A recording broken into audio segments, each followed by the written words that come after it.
Hello everyone, how's it going? Welcome back to Alpenglow. This is part number 5. Today we're going to be doing a little bit more expansion, not quite as much as some of the other episodes, but we're basically going to be filling some blank areas in that we've left from the last few episodes. And we're also going to be creating quite a large park. And I wanted to start off with this sort of small commercial and office area that's kind of basically just built off these main roads here, and then behind it is forest, basically to make room for these power lines that are coming through. And that's definitely based off things I've seen, because at least places where I've lived and visited, there, even in like the urban core, there isn't like just pure development and building. I mean, except for in a place like Manhattan or the really large cities. But there's often just undeveloped land, that's either parkland or just small patches of forest that serve as parks and stuff like that. And I just thought this would be a cool place where these two utility lines or these two power lines converge to kind of have this park-like area that's not really like a formal park with paths and everything, but it's like an open forested area, which I thought was kind of cool. But I didn't want to leave it completely undeveloped, so that's why we have this, this shopping center and that sort of commercial and office strip over on the other side. And here I'm trying to kind of replicate what we did last episode with the off-street parking, with those parking lots, and I'm just trying to do the best I can with the very limited assets that I have, because I did want to limit the number of assets I have for the series, and I think it comes out all told to like 500 something, and that's including all my, the house packs and the high density residential pack that I have and stuff like that. So, and that's 200 right there. So really like 300 assets apart from those buildings. So I just wanted to keep it pretty simple and see, what I could do with a limited number of assets. And I think it looks pretty nice. And again, what I'm really going for in this series is that sort of nice, somewhat realistic look from above. I think that's something that's really cool to achieve in this game and doesn't take nearly as long as creating an entire detailed city.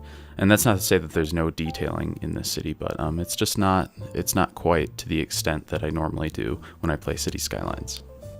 So as you can see here, I'm building another just kind of a weird small little neighborhood here, and another sort of pattern I'm going for throughout this city is to kind of have big swaths of like low density residential kind of mixed in with different like city centers and different commercial areas and stuff like that, so that it's not just one downtown surrounded completely by low density suburbs, because even the most spread out sprawling city has different commercial centers, and this is based off where I've come from, places I've visited, and all, and just flying around on Google Maps, you'll see, I don't know historically if it's like different cities that have grown and kind of met up, and then their suburbs have kind of met up between one another. I don't know if that's how it goes down. That's how I imagine it happens. So that's kind of the narrative I'm going with for this. So I'll kind of have big areas of residential neighborhoods, and then there'll be a commercial strip or, an office park or something like that. Not quite random. They're not really random, but if you look at it from above, it kind of makes sense to have these centers that then have suburbs, or not suburbs, but neighborhoods, low density neighborhoods, kind of spreading out from, and then they kind of just meet up, and that's really how the city is made. And going forward, I think I just kind of naturally started building that way. It wasn't really planned, but really starting, the last couple episodes, I think last episode going forward, we really start to do that, and you'll see pretty much every episode is centered around kind of a new, not a suburb, because we're not really quite to that point yet, but a city center or a commercial center with some neighborhoods around it. And I kind of try to keep doing that pretty much until the end of the series. And so each episode, really, you'll get to kind of see a new area like that pop up, with some expansion around it in terms of low density residential, kind of like we're doing right here, where it's a little more spread out than the downtown area, with parks inside and like pathways that are off the road and not just, the sidewalks on the road, stuff like that. And that's something I like to do in these sort of not suburban, but, not completely urban, low density neighborhoods, is to have these pathways, as you can see, like right next to the road there on the bottom of the screen, pathways that are off the road so that people don't have to walk, right next to the cars that are going by. And in game, the Sims do prefer pathways, even if it's a little bit longer than sidewalks, I've noticed. So even if you have sidewalks as another option, they'll generally prefer the pedestrian pathways if it's not too much longer. I also like to have, if there's any like gaps, I like to kind of build in gaps in between houses, as if it's like a little bit of a park or something, because that's something I notice in neighborhoods. And then you can add pedestrian paths through it, so it's just a way for people to go on walks in their neighborhood without having to just stay on the sidewalks the whole time. So this is kind of a cool area. I imagine that this used to be kind of like a subdivision that was quite far, built quite far away from most of the development in the city, but they basically just built it with a normal grid, or somewhat of a normal grid. And so what I wanted to do is make it look like these big utility lines that they've dragged in here are more recent, so that they've actually cut through this neighborhood here and had these roads kind of basically cut in half to make room for these utilities to kind of run through the back. And we'll do similar things to this later in the series with train lines and more utility lines and stuff like that, and even some parks and stuff, just to try to make it feel more like it's kind of developed naturally, the kind of pattern of these power lines and roads and railroads and stuff, as if things were there and then something else needs to be built, things need to be torn down. But usually you're not going to tear down an entire neighborhood to make room for something like this. You're just going to tear down, just a few houses, which I suppose is better than an entire neighborhood, but you never know. And we'll do that later on with highways too, kind of once we get to the more suburban areas. We don't quite get to like the far-reaching suburbs, just because this game doesn't quite work at that scale. But we do get to kind of like the very beginnings of like, suburban development. Now we have a bus line here. Basically what I try to do in the city is have a bus line for every major road. And some of them go a little longer. Some of them kind of make some twists and turns and kind of serve more as like express routes. And some of them just work as like local routes going up and down, a few blocks. And we're actually going to have, I think, an entire episode devoted to changing the names and the routes of some of the buses. So that's going to be pretty cool. I'll probably have that as like a half episode. It might be about 5 to 10 minutes, but that should be pretty cool. And eventually, once the whole series is over, I'm going to make some kind of like fantasy transit maps for the city and information sheets for the city or whatever. That's something I'm kind of interested in. I don't really know much about it, but I've been trying just to test that out, and it's working pretty well. So we're going to have some kind of transit maps, and we'll do like a map of all the bike paths in the city and stuff like that. So I think that should be pretty cool. That's just something I'm interested in. I'm really interested in transit and trains and buses and cycling infrastructure, road infrastructure, stuff like that.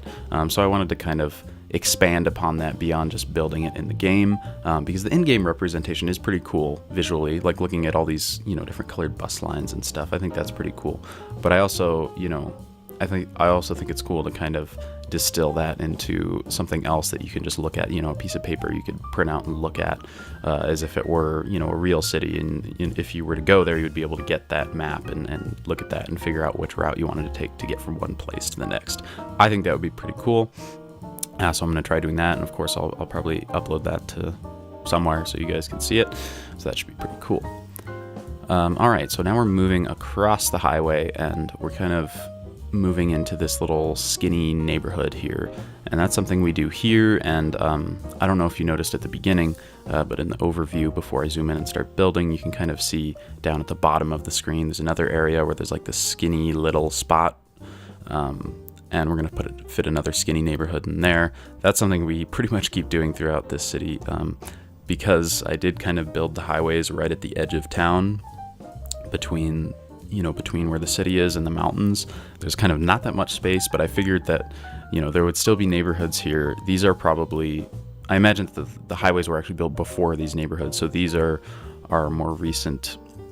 At least in this original area of the city, the highways were more recent, or sorry, not as recent as these neighborhoods. So these have kind of been built around the existing infrastructure of the highways.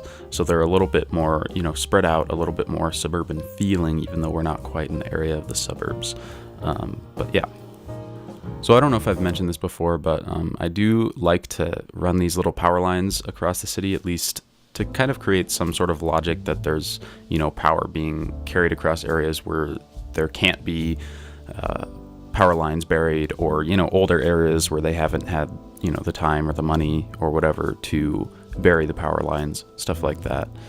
I just think it adds visually to the kind of realism, and just another indication that this is a real place and not a perfect utopia. I think I mentioned that last episode. I'm really going for a city that's doing its best with its limited resources, because not every place can be perfect. So I'm trying to kind of bring out some of those quirks and weird things that obviously aren't ideal, but kind of add to that realism. And I think power lines add a lot to that.